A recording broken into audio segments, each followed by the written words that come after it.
Tap stand ni maa min b'a fɛ ka wari ci ka na Mali kɔnɔ nɔgɔya la teliya la ani sɔngɔ damatɛmɛdiya tap stand i bɛ ale télécharger yaasa ka kɛ duguta tɔnɔ 2 ye i b'i ka code promo kɛ Ferco ye o la min ye euro wari 5 o bɛ d'i ma cili o cili tap stand ka wari ci ka na Mali kɔnɔ sɔn nɔgɔya la a y'a siffler a ka galon bɔ an da. An ka bi baro bɛna ta décret kura mun tara jamana ɲɛmaw fɛ ka APDP ka baara kɛcogo fali. Depuis le 14 mai 2024 jamana ɲɛmaw ye conseil des ministres la u ye décret dɔ ta décret min bɛ warisara don APDP ka sɛbɛn ditaw la. APDP ka sɛbɛn dita ninnu tun bɛ di fɔlɔ fu nka sisan warisara donna la. A warisara procédure bɛ cogo di? Aw ni ne n'a fɔ ko personne physique anw ka traitement généralement ka caméra installer an ka so ka installer an ka forow la o musaka bɛ bɛn 5000 ma. Ni personne morale don sisan i b'a fɔ entreprise baara yɔrɔw ou bien jamana ka cakɛda minnu bɛ wari ladon u ka kɛsi kɔnɔ olu caméra installeli ye 20,000 ye ni fila bɛɛ la san 3 de ye a papier ninnu validité ye san 3 kɔfɛ i bɛ segin ka taa APDP la ka taa kurakuraya tuguni baara yɔrɔ bɛ na ni traitement wɛrɛw ye i b'a fɔ gestion du personnel gestion de la clientèle contrôle d'accès ninnu ou bien gestion du recrutement o n'a ɲɔgɔnna caman olu bɛɛ lajɛlen olu bɛ ta APDP fɛ 20,000 ou bien 40,000 pour que ka se ka o bɛɛ lajɛlen farafasiya ka bɔ ɲɔgɔn na a bɛ wuli ka se APDP la APDP mɔgɔw b'aw dɛmɛ k'aw ka traitement cartographique kɛ n'o kɛra musaka mun kan ka sara traitement mun na o musaka bɛ d'aw kulo kan o wari mana fara ɲɔgɔn kan a bɛ reverser jamana wakandeba de kɔnɔ n'a fɔ ko trésor public o kunnafoniya de kun b'an bolo ka d'aw kulo kan.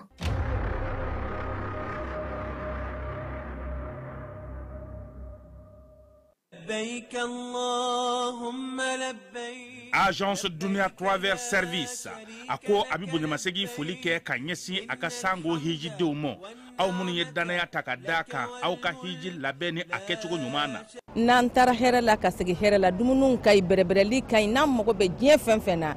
u b'a bɛɛ lajɛlen k'an ye donc an b'u fo k'u barikada. Directeur min tun b'a nɔfɛ n'o ye Amadu Mayiga ye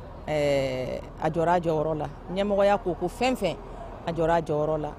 ka nisɔndiya mɔgɔw la ka mɔgɔw bɛrɛbɛrɛ ka koto mɔgɔw t'a la mɔgɔw tɛ min dɔn k'a ɲɛ yira mɔgɔw la an y'o baara de sɔrɔ duniya la. Kumu kelen kɔnɔ a ko ka aw bɛɛ lajɛlen ladɔnniya silamɛ minnu bɛ Mali kɔnɔ ani minnu sigiyɔrɔ bɛnnen don diɲɛ jamana wɛrɛw ma k'a fɔ san wɛrɛ o hiji ni o umura o baaraw labɛnw daminɛna ka ban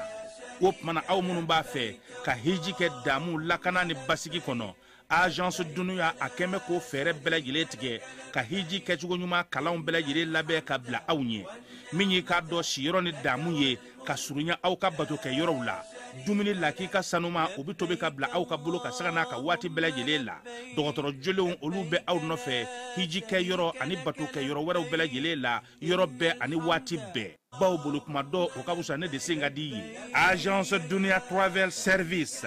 jɛɲɔgɔn kelen min bɛ aw ka hiji ni aw ka humura kɛ k'a ɲɛ ale de do o fana ni aw bɛɛ kunnafoni wɛrɛ ɲini a ye weleli kɛ 66 71 37 24 70 64 99 71 ni aw bɛɛ u ka yɔrɔ ɲini u filɛ ni hippodrome yɛrɛ la immeuble station Soma Yafula Kulukɔrɔ sira da la o fana min y'i k'a dɔn Agence Dunia Travel Service ye k'u bɛ dugawu kɛ hiji ni umura kɛcogo ɲuman a n'a musakaw ala k'a nɔgɔya silamɛ bɛɛ lajɛlen ye. Dugu kɔnɔna sigida dɔ la bɛɛ b'i ci la nka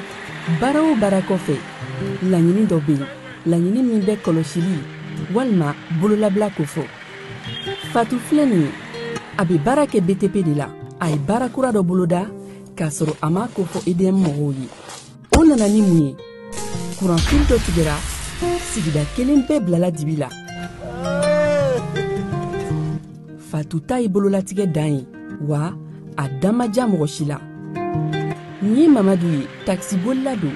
k'a to mɔbili bolila a ye kuran poto dɔ gosi k'a kari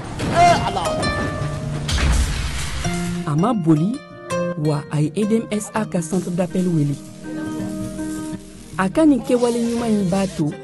ka sara wɛrɛ tɛna bɔ a la Mamadu ye fasoden ɲuman ye wa a jan bɛ bɛɛ ka lakana na nka bɛɛ tɛ nin hakilina ɲuman in sɔrɔ Isa filɛ nin ye a bi ka kɛ komi a bi baara dɔ la k'a sɔrɔ a bɛ ka kofere électrique fil de bɔ ka t'u feere kuranko la fɛn bɛ jate kan ka minɛ an kana kɛ Fatu ni Isa ɲɔgɔn ye an ka kɛ i komi Mamadu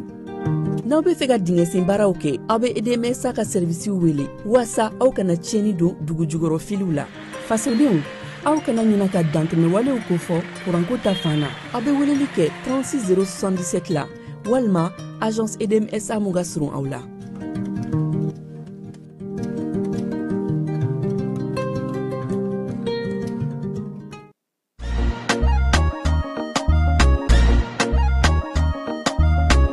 aw bisimila hôtel Lafiya la n'i ko hôtel Lafiya wulikajɔw bolodalen don walasa aw bɛ se ka lafiya sɔrɔ cogo min na ani hakilisigi aw ka séjour la anw fɛ Mopti yan kɛrɛnkɛrɛnnenya la Mopti Sevare ka kɛ ni kurantigɛtigɛ ye min ye hôtel Lafiya Sevare ale ye wulikajɔw boloda ka se ka min ye awa fɛɛrɛ kɛrɛnkɛrɛnnen dɔw ta walasa aw bɛ se ka lafiya sɔrɔ cogo min na aw ka séjour la hôtel kɔnɔna na n'o ye ka panneau solaire installé min ye kurantigɛtigɛ o degun aw kana o ye séjour la l'hôtel yɛrɛ kɔnɔna na réservation ka kɛ kabi sisan min b'a to aw bɛ se k'aw ka séjour kɛ k'a sɔrɔ tɔɔrɔ tɛ aw kan degun tɛ aw kan hôtel Lafiya hôtel Lafiya ale filɛ nin Sevare Bangetaba yanni ka se aéroport sirafara ma station laban i kiniboloya fan fɛ i bi jigin o carré fɛ mètre 200 bɔɲɔngo hôtel Lafiya ale cokolen bɛ i kiniboloya fan fɛ i bɛ se ka weleli kɛ nɛgɛjuru siraw fɛ 21 42 14 11 76 01 01 98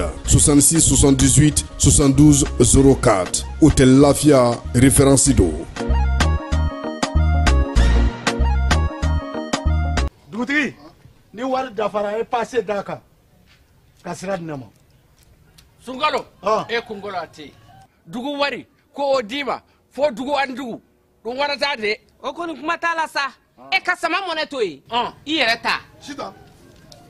sidi ka numéro filɛ nin wari ci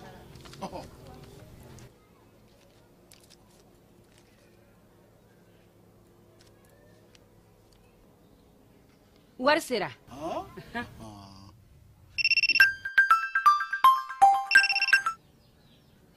allo i ye wari sɔrɔ o ɲɛna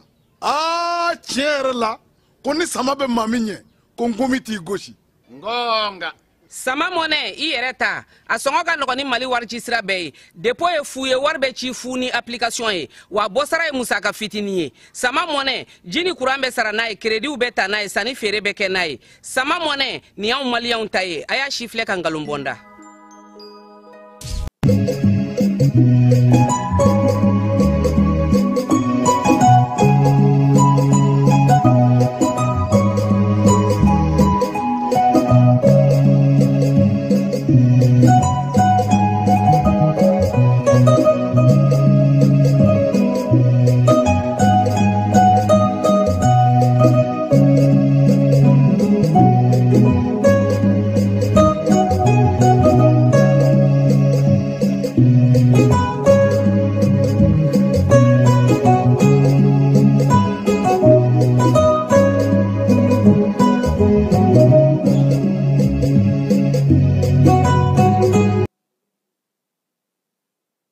filɛbaaw ani an lamɛnbaa cɛ an n'a muso denmisɛn ni maabakɔrɔ aw bɛɛ lajɛlen aw ni sɔgɔma bi ye juma ye utu kalo ale tile 15 san 2025 sɔgɔmada in na kuma kelen pe de y'an ka donkan ye bi maa 11 sigana na olu minɛna ko tun b'a fɛ ka fangadaraki k'an ka jamana kɔnɔ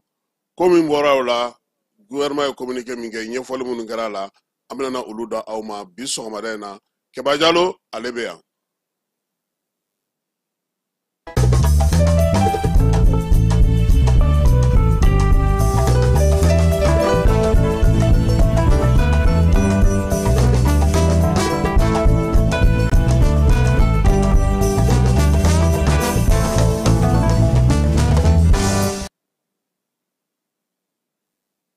sɔgɔmada in na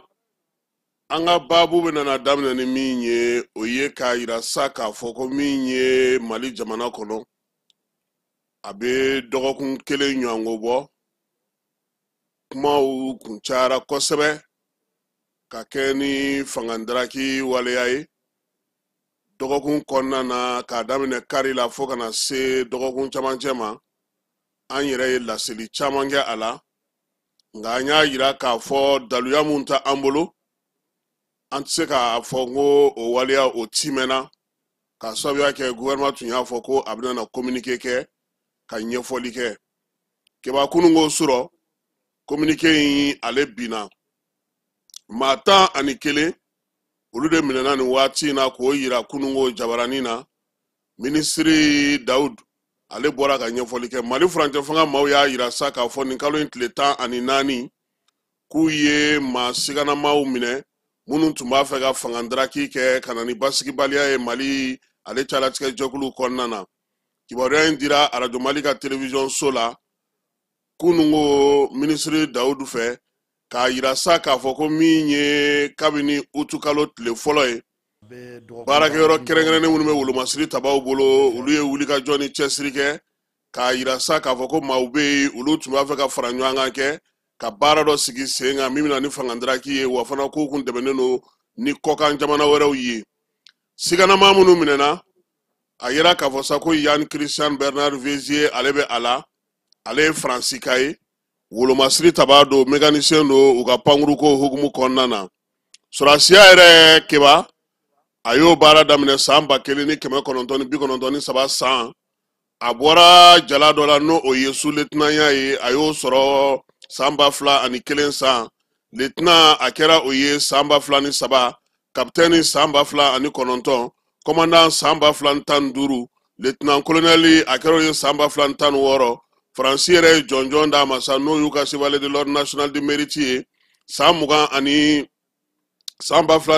o san ka kɛ ni a ka waleya kɛlenw ye Faransikaw fɛ yen k'a dɔn k'a dɔn kari maa kofɔlen a minɛna Bamakɔ yan a yira k'a fɔ sa k'a tun bɛ ka baara kɛ Faransi service de renseignement ale ka hukumu kɔnɔna na gouvernement ka communiqué fana kɔnɔna na u ye bugunatigɛ kɛ ka ɲɛsin an yɛrɛ ka général 2 ma n'o ye Abbas Damele ye ale tun ye Moti gouverneur kɔrɔ ye san 2020 kana se san 2025 ma Abbas Damele a ye baara caman kɛ wolomasiri tabaw ka gun kan wulikajɔ minnu n'o y'a to danayabaw dara ka sɔrɔsiw ka hukumu kɔnɔna na maa filanan min bɛ yen n'o fana ye général ye o ye Nema Sagara ye ale yɛrɛ tun ye muso fɔlɔ ye armée de l'air gun kan min kun sera ka nin jala ɲɔgɔnna sɔrɔ n'o ye général de brigade Jala ye ninnu bɛɛ lajɛlen sa maa wɛrɛw fana b'u kɔkɔrɔ sabula a yira k'a fɔ ko min ye maa minnu bɛ yen n'o ye maa 8 wɛrɛw ye olu fana bɛ ko in na lieutenant colonel Baba Damele ale bɛ o la lieutenant colonel Saiba Keita bɛ o la lieutenant colonel Mamadou n'u b'a wele ko Cɛkɔrɔ Jara bɛ o la lieutenant colonel Mamadou n'u b'a wele ko Cɛkɔrɔ Jara lieutenant colonel Tagalo Diop ka taa se capitaine Mohamed Ouattara ma caporal Amadou Bouba Kulubali sergent chef Bukari Karakojo ale bɛ a la min ye Yakuba Kojo o fana bɛ a la gouvernement ka bataki kɔnɔna na kɛba a y'a yira sa k'a fɔ ko waleya minnu kɛlen filɛ nin ye ko min ye jamana ɲɛmaaw ye u ye fɛɛrɛ ni dabali bɛɛ lajɛlen tigɛ basigi ni lafiya bɛ se ka na cogo min na Mali service de renseignement ale ka wulikajɔ n'a ka cɛsiri n'o ye Modibo Konɛ n'a ka maaw ye baara kɔni kun daminɛ n'olu fɛ kabini utu kalo tile fɔlɔ kabini u ye kibaruya ninnu sɔrɔ lamɛnliw ni sɛbɛnsɛbɛnliw ni tuguɲɔgɔnkɔw fo ka t'u bolola ni maa ninnu kan fala ye kɛba Faransika maa min filɛ nin ni o bɛ waleya in na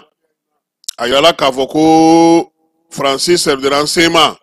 olu de ye maa kofɔlen bila ka na yan wa ale de fana ye politikimaw maa minnu bɛ fasodenw ka tɔnjɛkulu kɔnɔna na ka taa se wolomasiri tabaw ma ale de y'u bɛɛ lajɛlen fara ɲɔgɔn kan ka baara kɛ n'u ye sɛgɛsɛgɛli tɔw ko olu bɛ sen na kɛba communiqué min ni gouvernement y'o ci ka na an ma o y'u ka communiqué 77 ye furancɛla fanga ɲɛmaaw k'u b'a yira maliden cɛman na musoman bɛɛ lajɛlen na ko min ye sɔrɔsi kulu damadɔni minnu tɛ sɔrɔsiw ka ko la kosɛbɛ ten ko olu tun b'a fɛ ka dangari Mali jamana na ka kɛ ni u ka waleya ɲɛ sa lakana bɛ se ka sabati cogo min waleya min bɛ dan sagi min ye sariyaw sɔsɔli la an ka jamana kɔnɔ n'o ye fangandaraki ye waati min na ko maliden bɛɛ lajɛlen wulilen don k'u bolo fara ɲɔgɔn kan mali fanba ka se ka baara kɛ bi an bɛ taa yɛlɛma hɔrɔnya la cogo min na min ye bamancɔlen jugawale kɛbaaw k'olu kɛlɛ ka bɔ an ka jamana kɔnɔ cɛncɛnfuga jamanaw kɔnɔna na wolomasiri taba dɔw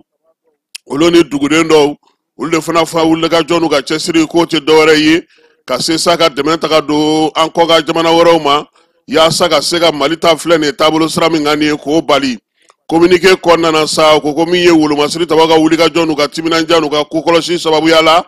jɛkulu kɛrɛnkɛrɛnnen minnu bɛ u bolo k'olu ye wulikajɔ in bali wulikajɔ in balilen sa maa minnu tun bɛ sa n'olu tun b'a baara la kabini utukalo tile fɔlɔ san 2025 fo kana se nin waati ma ko tɛgɛdara belebele dɔw kan min ye maaw ye u bɛ se ka min fɔ o ye k'a fɔ sa faransikaw ka maa kelen bɛ a la ni ale ye Vizier Yani ye ale yɛrɛ kɔni tun bɛ faransi service renseignement o de ka baara la yan maa kofɔlen ale de kɔni ye sa politiki maaw fasodenw ka tɔnjɛkulu ka taa se sɔrɔdasiw ma k'olu fara ɲɔgɔn kan an ka jamana kɔnɔ i n'a fɔ Abbas Damele ani Nema Sagara gouvernement de transition ko sa ko waliya min kɛlen filɛ nin k'a b'a kɔn fo ka se a dan na k'a b'a fɔ an ka jamanadenw fana ɲɛna ko min ye sɛgɛsɛgɛli tɔ bɛ sen na yaasa nɔfɛmaw maa minnu sen yera nin ko in na maa mun da donna a la yɔrɔ jan ni yɔrɔ surunna k'o bɛɛ lajɛlen sɛgɛsɛgɛ sariya ko ta nasira fɛ gouvernement ko k'a bɛ jamanadenw bɛɛ lajɛlen hakili sigi baara min na a bɛ sen na nin ye u ka taa u ka ciw la u k'u ka baaraw kɛ basigi ni lafiya kɔnɔna na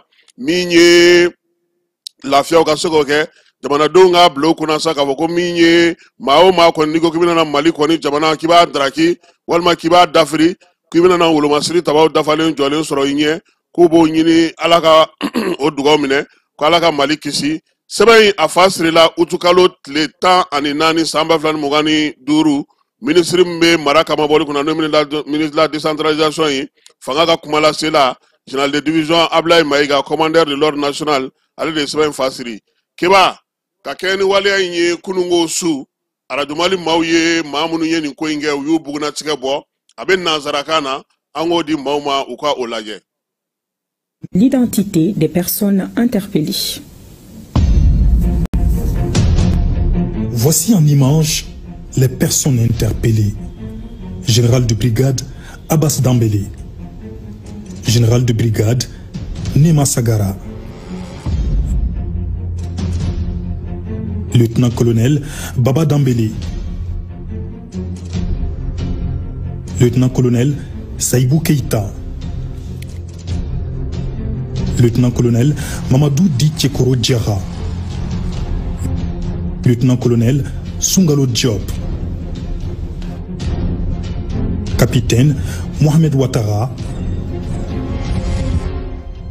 Caporal Amadou Bouba Koulibaly. Sergent-chef Boukari Karakodjo. Yakouba Kodjo. Et parmi les personnes interpellées figure un étranger. Il est de nationalité française. Son nom, Yann Christian Bernard Vézilier. Il a participé activement à l'opération déjouée avec succès par les services spécialisés.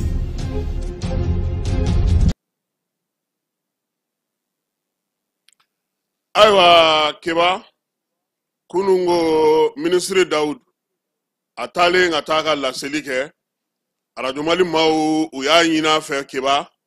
akako imbendege mo bamanangana,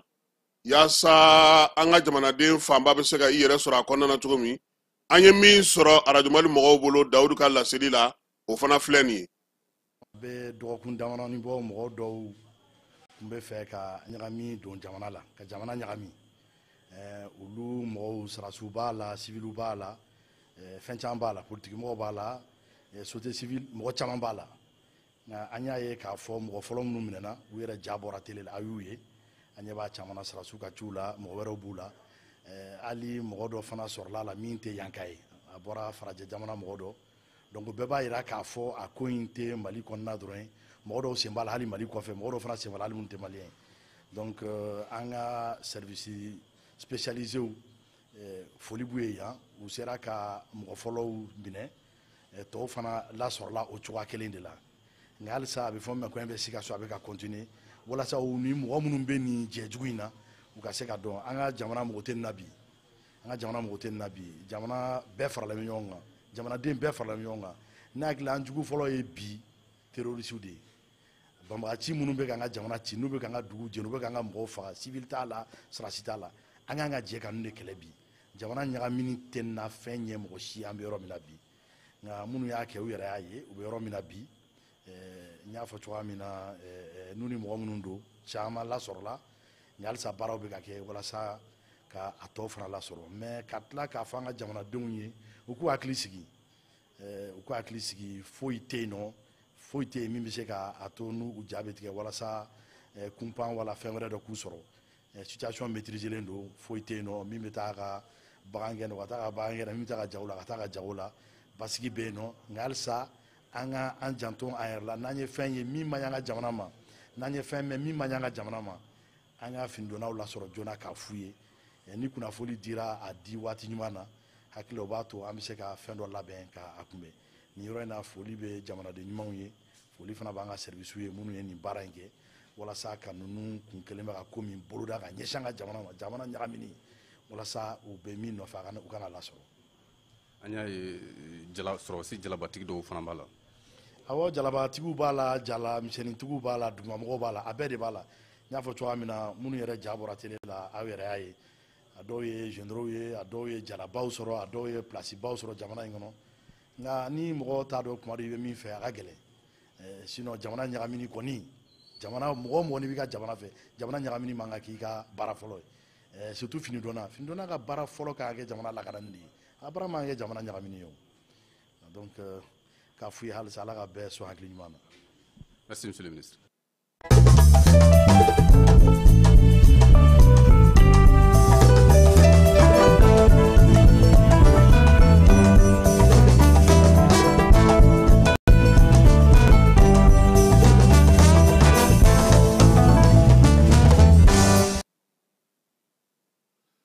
Keba meta irisilakaw fɛ yen min ye Mali ani AES jamanaw ni Irisi jamana maaw olu bɛ baara la wolomasiri tabaw ka gun kɔnɔna na ko ɲɛmaaya bɛ maa min bolo o ye an yɛrɛ ka wolomasiri tabaw ka minisiri ye n'o ye général de corps d'armée Sadio Kamara ye kabi kunna sini ko ale sera irisilakaw fɛ yen Keba baara a bɛ tali kɛ mun na Asimi ka bɔli laban in na ye layidu min taara AES jamanaw ye o lawaleyali o hukumu kɔnɔna don AES Burkina wolomasiri tabaw ka minisiri Niger ta olu bɛɛ lajɛlen u bɛ kɛnɛ ka ye ani Mali ka délégation n'o ɲɛmaaya bɛ général de corps d'armée Sadio Kamara bolo baaraw daminɛna kabini kunungo u y'a kɛ barosigi ye fɔlɔ hakilinaba minnu bɛ yen fɛɛrɛ ni dabali minnu bɛna sigi sen kan min ye AES dɛmɛli hukumu kɔnɔna na sabula irisilakaw ka jate o ye k'a fɔ AES ye jamanadenw ka ko laɲininen ye ko min b'a fɛ ka jamana bila yiriwali sira kan basigi ni lafiya o hukumu kɔnɔna na Bamajɔli ni wale kɛbaw ka se ka olu kɔni ka ko bɛɛ lajɛlen ban pewu wuli ka jɔ kɛ kun ye o ye Irisi ye layidu ta sa ko fɛɛrɛ minnu sigira sen kan kuma kunfɔlɔw senfɛ k'u na dɔ fara dɛmɛ kan dɛmɛ min b'a to bi min ye cɛncɛnfuga jamanaw ye kɛrɛnkɛrɛnnenya la Mali Burkina Niger n'olu ye AES ye dɔ bɛ se ka fara dɛmɛ kan cogo min na i n'a fɔ Asimi y'a ɲini min ye Irisikaw ka jamana ni minisiri wolomasiri tabaw ka minisiri ye a y'a yira sa k'a fɔ ko min ye Sadio Kamara ye a ye fɛn minnu fɔ ani Burkinakaw ta ka taa fara Niger ta kan k'olu bɛna don ba la sabula a yira k'a fɔ Keba Zeyin u kɛlen don k'u sinsin kosɛbɛ kɛlɛkɛcɛw minnu bɛ dugumana na ale ni pankuruko sabula AES jamanaw bɛɛ lajɛlen u y'u ka pankuruko bɛɛ lajɛlen goloso ɲɔgɔn na minɛn bɛɛ lajɛlen bɛ sa maa min fɛ fanba la o ye Irisilakaw ye fɛɛrɛ min na se ka sigi sen kan o baarako hukumu kɔnɔna na cɛden minnu kan ka taa kalan na k'olu dan dɔn minnu bɛ se ka taa kalan kuntala surun na k'olu fana jateminɛ dugumana na baara bɛna kɛ ni minɛn minnu ye k'olu bɛɛ lajɛlen fɛsɛfɛsɛ Irisilakaw yɛrɛ kan ka na fana ka na an ka jamana kɔnɔna na saba in bɛɛ lajɛlen k'a yɔrɔ bɛɛ lajɛlen lajɛ o la sa min ye AES ɲɛmaw ye u y'a yira sa k'a fɔ ko nin taama in a fisayara hakilina falen min ye fɛɛrɛ kɛrɛnkɛrɛnnen min na sigi wolomasiri tabaw ka sira kan sa fan fila in bɛɛ lajɛlen kɔni jɛra k'o fɔ ɲɔgɔn ye kuntilennaw sɔrɔlen ka kɛ ni Vladimir Poutine ni ale ka laseli ye min ye général d'armée Asimi Abdramane Chani ani capitaine Ibrahim Traoré olu ka yamaruya kɔnɔna na baara ninnu bɛɛ lajɛlen sera ka fori ni Ala sɔnna ma Keba Sadio Kamara ani a tɔw u kan ka lajɛw fana kɛ min ye an ka surasi minnu fana bɛ baara la kalan na ye k'olu fana ye ka hakili jagabɔw kɛ ka fɛɛrɛw bɛɛ lajɛlen sigi sen kan yan'a ka segin ka na so keba sɛbɛn in ale bɔra min ye faso ka kunnafoni gafe min bɛ n'an b'a fɔ ma sa jɔyɔrɔ min bɛ n'an b'a fɔ ma ko sigma olu ye bataki in bila ka na an fɛ yen n'an seginna ka na so an bɛ taa bankasikaw fɛ yen bi jɛgɛmɔ taabolo kura dɔ bɛ keba u kɛlen ka taa dugukolo k'o tigɛ koyi min ye barikon belebele ye k'o ɲini k'o sigi sen kan sa ka jɛgɛ n'o o ye manɔgɔ ye u b'o dɔ bila a kɔnɔ ntɛbɛn b'a kɔnɔ ka taa se a b'a fɔ jɛgɛ ma ko kapitɛni ni o n'anw ka kapitɛni tɛ kelen ye o b'a kɔnɔ sa k'a bɛɛ lajɛlen bila mana palan dɔ kɔnɔ mana palan min n'o o darawuli ka bon kosɛbɛ a yira sa k'a fɔ ko min kɔni ye ji ye litiri 600 u b'o de k'a kɔnɔ ka to ka dɔ bɔ a kɔrɔ kalo 5 u t'a ye sa ko jɛgɛ in kɔni keba ko u bɛ caya kuma tɛ kapitɛni ale ni manɔgɔ ko olu kɔni bugun ka teli waliya in kɔni bɛ ka kɛ bi ka kɛ fɛɛrɛ ye bankas maa mafalen minnu bɛ yen n'olu fana bɛ jɛgɛmɔ ɲɛdɔn u ye ko in jateminɛ maa ninnu fɛ ko ka to ka ji bɔ a kɔrɔ ka ji kura k'a kɔrɔ balo minnu bɛ yen fana n'o bɛ dugukolo la olu dɔw ka se ka ɲini min ye sɛbo ye ka taa se bagan dumuni wɛrɛw ma u ka to k'olu dɔw fana kɛ ji la sabula a bilalen tɛ ji wɛrɛ la ji min sigilen don a kan ka to ka bɔ yen yaasa jɛgɛ ninnu ka kɛnɛya bɛ se ka sabati cogo min ba fila bɛ k'aw fɛ yen sifinw wulilen don k'u jɔ keba gundarakaw olu ka sifinw ba fila bɛ marabolo kɔnɔna na sa olu kɔni ye yelen 21 o di u ka dugudenw ma yaasa siraw bɛ se ka lakana cogo min na lakana ko u bɛ se ka na sirabaw kan cogo min na min ye panneau solaire lampadaire ninnu ye sa a baaraw kɛra nin kalo in tile 13 denmisɛnninw ka tɔnjɛkulu min bɛ yen u ko sa ko nin kɛkun ye bɛn ni kelenya ni yiriwali bɛ se ka sabati cogo min na waliya in a kɛkun ye fana dugudenw ka taa ni ka segin u bɛ se ka lasigi cogo min na min ye nin ko bɛɛ lajɛlen ye gundarakaw keba olu kan ka min ye fɛɛrɛ kɛnɛ belebeleba n'o ye kaso ta ye festival kaso ye olu kan ka kaso kunbɛn bɛnba k'o sigi sen kan o kɔnɔna na sa novembre kalo nata in na nin ye a ɲɛbila baara dɔw olu daminɛlen sifinnakaw olu fɛ min ye gundarakaw olu fɛ yen ba fila bɛ ale mara la cɛncɛn kulukoroko sɔngɔ yɛlɛlen don kosɛbɛ keba min ye camion fitinin minnu bɛ yen sa n'olu tun bɛ cɛncɛn ta 1000 olu taar'u ta kɛ 1000 ani dɔɔnin ye sabula a yira k'a fɔ nin waati in kɔni na keba u ye 700 fara a kan dɛ min tun bɛ sɔrɔ 1000 o kɛra 1000 ni 700 ye dɛ a b'a fɔ ma ko diwuru o tun bɛ diwuru di maaw ma fɔlɔ min ye 101 ye diwuru nana yɛrɛ sɔrɔ 115 la 75 000 francs o ye diwuru ye 14 jours pinɛ min bɛ 14 ye keba o tun bɛ ka di mɔgɔ ma 23 o kɛra 30 ye ayiwa ko ba cɛncɛnbɔlaw ko mun de bɛ yen cɛncɛnbɔlaw ka lafasajɛkulu ko ba de falen don olu tun b'u kun tunu kɛrɛfɛlanin na ka cɛncɛn min bɔ o cɛncɛnw tɛ se ka bɔ tuguni u b'olu bɛɛ lajɛlen ka t'u yɛrɛ sɔrɔ fo ji camancɛ la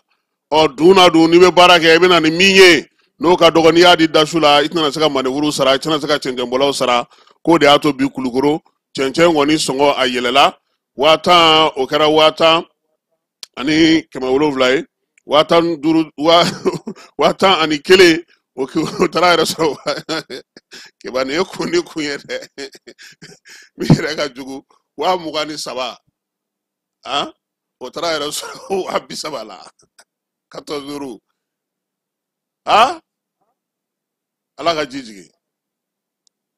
aw kɔni ka festival ma se ka kɛ ɲinan dɛ ji yɛrɛ ma sɔn ka jigin fiyewu agna a ma se ka kɛ o ji t'a wolo fo don dɔw kɛba n'an bɔra yen an bɛ taa ɲoro di sahɛlikaw fɛ yen fɛɛrɛ min sigilen don baganmarako hukumu kɔnɔna na cɛncɛnfuga jamanaw kan ni a bɛ fɔ o ma sa ko praps ale barosigiw bɛ sen na fɛɛrɛ ni dabaliw bɛ se ka sigi cogo min na sa kabini kunnasini ko o baaraw daminɛna ɲoro di sahɛlikaw fɛ yen waliya in kɛkun ye min ye sa ka hakilina kuraw don maaw la maa minnu bɛ baganmara la yen fan fɛ fɛɛrɛ kura minnu sɔrɔlen don ani laɲini min bɛ se ka kɛ yaasa ka kɛ ni maaw ka magɛnw ye u bɛ se ka latigɛ cogo min na min ye baara in ye sa a kɔni y'a to sa jɛkulu maa bɛɛ lajɛlen ka na laɲini kura minnu b'u fɛ k'olu ganamaya baara bɛ se ka taa ɲɛ cogo min na n'an bɔra ɲoro keba an bɛ segin ka na Bamako minisiri min bɛ an ka jamana ni jamana cɛ sira ɲɛnabɔ ko kunna ka taa fara général de corps d'armée Ismaël Wage ka n'ale bɛn ni kɛlɛkɛ ministre ye olu ye jɛkulu minnu ma an fɛ yan n'o ye baɲumankɛ tɔnw ye diɲɛ seleke naani tɔgɔ la sa minnu bɛ dɛmɛ kɛ kunungo nin kalo in tile 14 u y'olu bisimila u ka jɛrɛ kɛnɛ kan n'o ye kimɛli ye nin jɛkulu ninnu b'an fɛ jamana in kɔnɔ yan sa olu kɔni ta kɛ kun ye ka se ka yiriwali baaraw boloda ka dɛmɛw kɛ yaasa min ye dɛmɛ o bɛ se ka kɛ cogo min na a ko ɲɛmaaya bɛ kanadakaw bolo olu ye baɲumankɛw olu tɔgɔlamaw ye minnu bɛ nafolo don baara in n'o ye comité de pilotage in ye ale ka kimɛli kɛnɛ kun don sa ka se k'a lajɛ baara minnu sigira sen kan min ye dɛmɛ min bɛ ta ka ɲɛsin musow ma bɛn ni kelenya ni ɲɔgɔn dɛmɛ hukumu kɔnɔna na ani fana jamana yɛrɛ ye laɲini minnu k'u fɛ u ka lajɛ tɛmɛnen na n'o ye u ka ko bɛɛ lajɛlen don bɛrɛ kelen na a yirala k'a fɔ ko baara tacogo ɲɛna gɛlɛya bɛ yɔrɔ minnu na degun bɛ yɔrɔ minnu na ani baara yɛrɛ taabolo musaka faracogo ɲɔgɔn kan ka se ka kuntilennaw sigi ɲɔgɔn kan don nataw kɔnɔna na fɛɛrɛ kɛrɛnkɛrɛnnen bɛ se ka sigi cogo min na babu a ye tali kɛ o la Ablaye Diop yi sinsin min kan o ye k'a fɔ bi ko baɲumankɛ minnu b'an ka jamana kɔnɔ k'u bɛɛ lajɛlen k'u tilen ɲɔgɔn kɔ baara mun kan ka kɛ sira min fɛ u k'olu fara ɲɔgɔn kan dugudenw ka laɲini yɛrɛ ye min ye dɛmɛ ka ta ka ɲɛsin o sira ma sabula fɛɛrɛ kɛrɛnkɛrɛnnen min sigilen don gouvernement yɛrɛ bolo n'o ye malikura ɲɛtaa sira ye ka bɛn san 2063 ma ale ne a jalatigɛ jɛkulu baara min bɛ yen n'o ye fɛɛrɛ fana sigilen sen ka jamana tɔgɔ la Mali bɛ se ka yiriwa cogo min na ani ka taa ɲɛ o baaraw fana ko olu fana bɛ yen ka taa fara sa charte nationale pour la paix o fana baaraw bɛ yen babu kuncɛli la sa min ye laɲini kɛrɛnkɛrɛnnen mun kɛra sa o ye k'a fɔ u k'u jɛ k'u bolo di ɲɔgɔn ma ka bɛn ka taa baara kɛ kuntilenna kelenw na fɛɛrɛ minnu bɛ se ka kɛ sa ka se ka degun ta ka bɔ dugudenw kan u k'u ɲɛsin olu ma Mali yɛrɛ kɔni ka baara taabolo ye min ye o fana dantigɛr'u ye min ye ministre Wage a ye foli ta ka ɲɛsin u ma sɔn min yɛrɛ kɛra fɔlɔ ka na ka sigi ka baara kɛ gun kelen kɔnɔna na baaraba minnu bɛ yen n'olu bɛna se ka sigi sen ka don nataw la a y'olu fana f'u ye ale kɔni ko fo a ko ka kɛ ni galabu kɛnɛya tilennenya ani jaabi ɲuman o ka se ka sɔrɔ a la musaka minnu bɛ di u bɛ taa don ko minnu na olu ka dɔn ka dɔnkala kari tiɲɛ don u ta u ka nafolo ye nka fo a ka maaw nafa de a kana taa bɔ sira wɛrɛw fɛ a man ka taa sira min fɛ ministre Wage ale ye o ɲini u fɛ kebako kiw tun bɛ ɲɔgɔn dan na saniya ko ta nasirala Bamakɔ ni Kati sefa wari miliyɔn 213 o de kɔni kɛra sa donbolo ye ka di maaw ma maa minnu yera ni ɲɔgɔn dan in na ministre min bɛ sigida saniya ani yiriwali kuntalajan kunna n'o ye Bamariam Tangara ye n'a bɛ Dumuyalakaw ka sigi la ale ni a jɛɲɔgɔn minnu bɛ sa n'o bɛ kɛnɛya ko ta nasira fɛ baara ministre u bɛɛ lajɛlen ɲɔgɔn sɔrɔ commune 5nan balontan min tɔgɔ dalen na Ala ma hinɛna Sulemani Mori Kulibali la ka taa donbolo kɛ maaw ye maa minnu kun sen yera kiw ka ɲɔgɔn dan na saniya ko ta nasira fɛ kɛnɛya ministre farikolo ɲɛnajɛ ministre ka taa se commissariat la sécurité alimentaire ma dugudenw ni dugutigiw ni maa minnu ye dɛmɛkɛ ko in na olu bɛɛ lajɛlen tun bɛ kɛnɛ kan min ye ɲɔgɔn dan in ye avril kalo tile 5 tɛmɛnen de a sigira sen kan a kɛkun ye min ye sa sifinw ni maaw yɛrɛ bɛ se cogo min na ka sanuya waleyaw ta ka ɲɛsin ka sigidaw ma min ye sanji kɔlɔlɔ bɛ se ka dɔgɔya Bamakɔ ni Kati cogo min dugudenw ni kabilatigiw ni denmisɛnw bɛɛ lajɛlen ka wuli k'i jɔ mana ni ale kɛlɛli kama k'i 32 kɛba k'o de sen yera ko in na koyi kɛnɛ kan ka taali kɛ sa o kɛra taali 217 ye min ye ɲɛfɔli kɛra mɔgɔw ye yɔrɔ minnu na sa o kɔni ye commune 70 ani kɔ ye Kati ale marabolo kɔnɔna na kibaruya sara ka taa di jamanadenw ma baara kɛcogo ɲuman na manaw kɛcogo la sanji kunbɛcogo la ka lafaamuyali kɛ yɔrɔ bɛ se ka lasaniya cogo min na u y'a yira sa ko mun ye bɔli kɔni ye sa ka taa ko sɛgɛsɛgɛ kɛnɛ kan 327 u y'o kɛ yɔrɔ 285 min ye yɔrɔ minnu sanuyera o ye olu ye yɔrɔ 254 olu de sen donna la ɲama min sera ka cɛ o ye ba 12 ɲama na mana na k'u bɛɛ lajɛlen cɛ ka bɔ yen maaw senkɔrɔ ko in kɔni sa ko a kun ba yɛrɛ kun ye min ye o ye dugudenw bɛ se ka sigida lakanalen ni sigida jɛlen sɔrɔ cogo min k'i ni baarakɛ yɔrɔ minnu bɛ yen ani dingɛ minnu bɛ yen k'olu bɔ ka dɔ bɔ mana ni ale kɔlɔlɔ la an ka jamana kɔnɔ kuma tɛ nin waati na jama bɛ lajɛrɛ yɔrɔ o yɔrɔ la min ye maaw fana ka baarakɛ yɔrɔw fana ye k'olu fana la saniya baara kɛcogo ɲuman na an ka jamanaw n'an ka sigidaw la minisiri ka kuma kuncɛ la sa a y'a yira sa k'a fɔ k'a bɛ maire-lakaw fo délégation spéciale ɲɛmaw k'u fo Bamakɔ ani Kati u ka wulikajɔ ni timinandiya la cɛ ni muso ni denmisɛnw ni diinɛtigi ni kamalenkuntigiw bɛɛ lajɛlen k'u fo baara kɛcogo ɲuman na min ye Bamakɔ fari yɛrɛ ye k'ale fana fo a y'a yira sa k'a fɔ ko minnu kɔni ye jɔnjɔn sɔrɔ nin ye n'u ye donbolow sɔrɔ u k'u minɛ ka ɲɛ yaasa u ka kinw olu bɛ se ka jɛya cogo min na keba an bɛ to o ko hukumu kelen kɔnɔna na sa an bɛ taa keɲebakaw fɛ yen keɲeba sanubɔyɔrɔ kɔrɔ dɔ bɛ olu fɛ yen min ye taari 10 ɲɔgɔnna ye u kɔni taara yiri turu ye nin kalo in tile 12 min ye keɲeba dugu kɔnɔna na sa dugu min bɛ yen n'o ye sasato ye sasatokaw fɛ yen yiri kɔni 600 eucalyptus n'an b'a fɔ ma ko mandatɔni yirini u ye o turu jalajuw bɛ a la lemurukumuninjuw bɛ a la min ye o kɔni camanba de ye k'u taara olu de turu yaasa cɛncɛn fuga bɛ se ka kunbɛn cogo min na yɔrɔ min fana na ni sanu bɔra ye a ka se ka kɛ yɔrɔ ye yɔrɔ min na nɛɛma di u ka jamana kɔnɔna na n'u ka sigidaw kɔnɔna na douanelakaw olu ye minɛli 2 kɛ tramadol ale ni kiribikiribi fɛn wɛrɛw u y'u tɛgɛ da olu kan nin waliya 2 ninnu sa utu kalo tɛmɛnen min ye douane ye ale ka wulikajɔw o ye nɔbɔko ye kɛrɛnkɛrɛnnenya sa douane ye fɛn 2 de minɛ fɛn minnu bɛɛ lajɛlen kɔni n'olu taala ye ɲɔgɔn ye kuma tɛ bibi na kibaruyaw mana sɔrɔ kuma min na min ye douanelakaw ye olu bɛ wulikajɔ kɛ kebakɔ ko daminɛna utu kalo tile 9 sekɔrɔkaw fɛ yen o y'anw ka dugu ye sekɔrɔlen ni sekuralen ale ni segu o y'anw ka ne y'a dɔn anw ko man ne ye o an b'a dasi biɲɛna la ɲinan tuguni an b'a kɔ kita kɔni a t'anw da ɲinan o keba utu kalo tile 9 sekɔrɔ n'o ye segu ye u y'a yira sa k'a fɔ ko min ye douanelaka minnu bɛ yen olu ye wulikajɔ kɛ nka mun dalen kɔfɛ kari dɔ kɔni kun natɔ don sa ka bɔ an dafɛ jamana dɔ la kari in kɔnɔna na minɛnbila yɔrɔ min bɛ yen sa k'u kɔni kɛlen don k'a fɔ sa ko ka kari ko k'a sɛgɛsɛgɛ ko sigana kɛlen don a la sagi papapayi ko tiga de tun b'a kɔnɔ nin na kɛ kitakaw ka tiga ye marabatiga ani tiga bɔrɔ k'o de tun bɛ saki bɔrɔ in kɔnɔna na keba bɔrɔ ninnu bɛɛ lajɛlen jaja cɛ u kɛlen don ka mun kɛ tiga bɔrɔ cɛma u kɛlen don ka tramadɔli ale plakɛti 29 860 dogo min ye comprimé 600 ye o bɛɛ lajɛlen kun dogolen don muso 3 olu de kɔni bɛ taa ye karajogo ninnu ye n'o ye tiga bɔrɔw ye nka tiga bɔrɔ se segu sekɔrɔ muru don a la ani musow ka kule a si ma kɔrɔ a si ye jaja tramadɔli feerela o don keba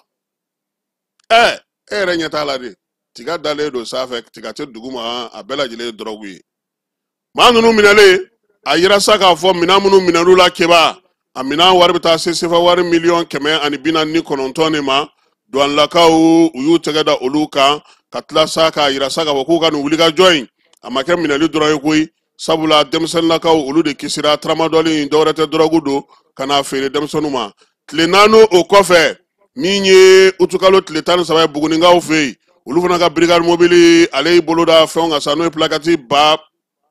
5 ye ba 5 in bɛɛ lajɛlen o fana bɛɛ lajɛlen ye kiribirikiribiri furaw ye min ye douane ka nin wulikajɔ ni cɛsiri in ye u ye se min sɔrɔ nin ye k'a ma bɔ sanfɛ ka cun baara ni timinanja ani bolodi ɲɔgɔnma ni ɲɔgɔn faamu ni kibaruya ɲuman sɔrɔli ka kɛ ni u ka ɲɛmaaba n'o ye inspecteur général de douane Amadu Konate ale ye laɲini min k'u fɛ ka tɛmɛ u ka ministre n'o ye Aliseni Sanu ye jamana fa bɛɛ lajɛlen douane ka hakili to a yɛrɛ la Konate ye douane fɛn fɛn bɛ nin wulikajɔ la a y'a bɛɛ lajɛlen fo u ka wulikajɔ ni cɛsiri la ka tila k'a ɲini u fɛ k'u ka dɔ fara halisa cɛsiri wulikajɔ ani lakɔlɔsili ka jamana fantan 4 bɛɛ lajɛlen na inspecteur général de douane Amadu Konate ko douanelakaw u ka wulikajɔ n'u ka baara min bɛ sen na halisa u ka dɔ fara a kan yaasa baara ni danaya min dalen n'u kan a bɛ se ka kɛ cogo min na sekɔrɔ ni buguni keba ko min ye douane ye a ɲɛmaa ko u ye du de kisi u ye maanifinw de kisi sabula nin fura jugu ninnu kun tɛna kɛ ka dɔwɛrɛ ye koyi a bɛ kɛ dɔrɔgu de ye an ka denmisɛnw olu de bɛ a ta an bɛ taa fa fɛ an bɛ sɔrɔ ka segin ka na kɛnɛ ale kɔnɔna na.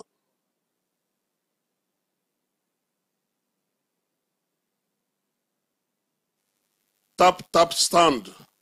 ni maa min b'a fɛ ka wari ci ka na Mali kɔnɔ nɔgɔya la teliya la ani sɔngɔ damatɛmɛdiya tap stand i bɛ ale télécharger yaasa a ka kɛ duguta tɔnɔ 2 ye i b'i ka code promo kɛ ferko ye o la min ye euro wari 5 o bɛ d'i ma cili o cili tap stand ka wari ci ka na Mali kɔnɔ sɔn nɔgɔya la a y'a sifilɛ a ka galon bɔ an da.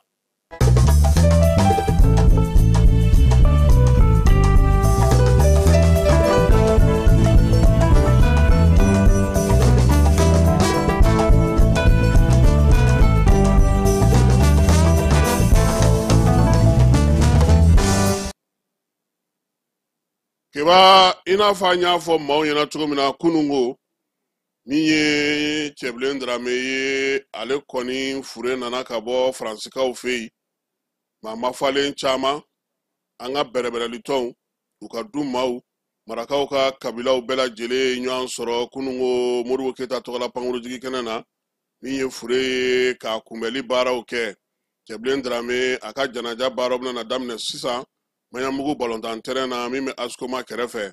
nɛgɛ kanɲɛ 10 ni bɛɛ nana k'i sigi Amadu Dagamayisa ale kan ka dantigɛli kɛ nɛgɛ kanɲɛ 10 mana tɛmɛ ni miniti 40 ye a ka dudenw a n'a ka dukɔnɔmaw olu bɛna ka na u ka laseliw kɛ o mana bɔ yen sa lasigiden minnu ye lasigidenya baara kɛ ani kɔnsiliya baara kɛ ani kɔnsili généraux baaraw kɛ olu ka ɲɛmaa sa n'o ye docteur Ablaye Amadu Si ye ale bɛna kuma olu tɔgɔ la o mana tɛmɛ ka bɔ yen sa nɛgɛ kanɲɛ 11 ma tɛmɛ ni miniti 10 ye Maison de la Presse président n'o ye Banjugu Dante ye o bɛna kuma kunnafonidilaw bɛɛ lajɛlen tɔgɔ la sabula Cɛbilen Dramé a kun ye kunnafoni gafe sigi sen kan min bɛ baara kɛ hali bi n'o ye les républicains ye maa 3 olu fana kuma na di olu ma jeliw bɛ o la an yɛrɛ baara kɛ ɲɔgɔn na kunnafoni di ɲɔgɔn n'o ye Sahana Taku ye ale fana y'a ɲini ka kuma olu bɛɛ lajɛlen mana kuma ka bɛn nɛgɛ kanɲɛ 11 tɛmɛnen ni miniti 30 ye min ye kuma min kan ka fɔ Cɛbilen Dramé tun ye jɔnni ye Cɛbilen Dramé ye mun baara kɛ mun ni hakilina kun bɛ a la o kumatigi o bɛna kɛ Jigiba Keyita PPR ye ni PPR kɔni tilara kuma na yɔrɔ min keba min ye fure sa u b'a di a somaw ma an bɛ taa ka taa seli fana seli n'o ye juma ye ni juma jiginna juma seli yɛrɛ mana ban miniti nɛgɛ kanɲɛ 13 mana tɛmɛ ni miniti 40 ni juma seli banna balontan terrain kɔnɔna na Maɲanbugukaw fɛ yen sukan seli o fana bɛna kɛ yanni fure ka taa bila a dayɔrɔ laban na Falajɛ ale saledo kɔnɔna na n'o ye Falajɛ kaburudo ye bataki min cira a ma Jigiba Keyita PPR fɛ ka kɛ ni Cɛbilen Dramé ka soma yɛlɛmali janajaw ye o de ye nin ye keba an bɛ dugawu kɛ sa n ko ala k'a dayɔrɔ sumaya a y'an kɔ min na ala k'o nɔgɔya a n'a bɛ taa jɛmu ala k'o nɔgɔya ala ka an yɛrɛ ɲɛ k'an ta kɔnɔ bi jumadonyaba in lahɔrɔma kɔsɔn an b'a fɔ sa n ko k'an bɛn waati wɛrɛ.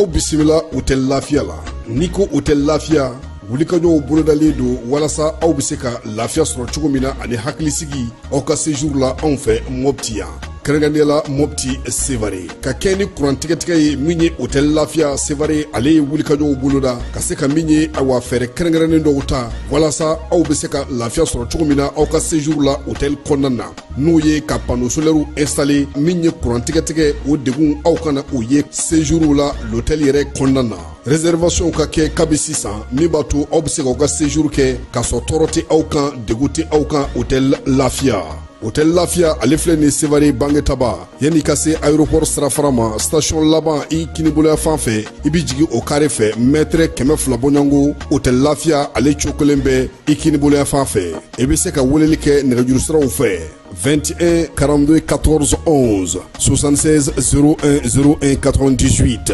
66 78 72 04 Hôtel Lafiya référence do.